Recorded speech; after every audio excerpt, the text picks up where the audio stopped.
আসসালামু আলাইকুম রহমতুল্লাহ। আশা করি সবাই ভালো আছেন। আজকে নতুন একটা বিষয় নিয়ে আলোচনা করব। আমরা দেখব কিভাবে আমরা ফাইবারে গিকে ডিলিট করব।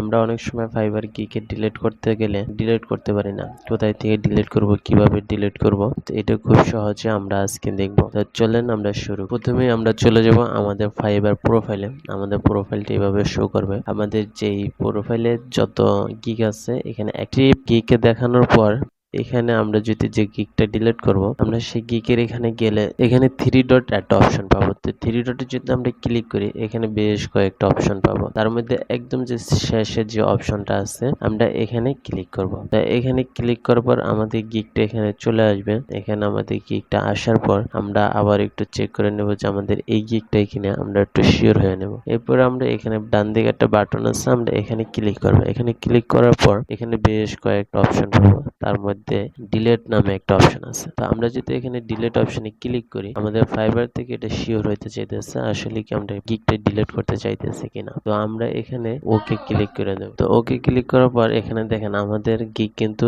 ডিলিট হয়ে গেছে। আমাদের 4টা গিগ ছিল, এখন হলো 3টা গিগ। আমরা যদি এখানে আসি প্রোফাইলটা রিলোড করি, রিলোড করলে এখানে দেখেন এখানে আমাদের আগে ছিল 4টা গিগ, এখন আছে 3টা গিগ। তো আপনারা এভাবে খুব সহজে ডিলিট করে দেবেন, খুব সহজেই ডিলিট করতে পারবেন।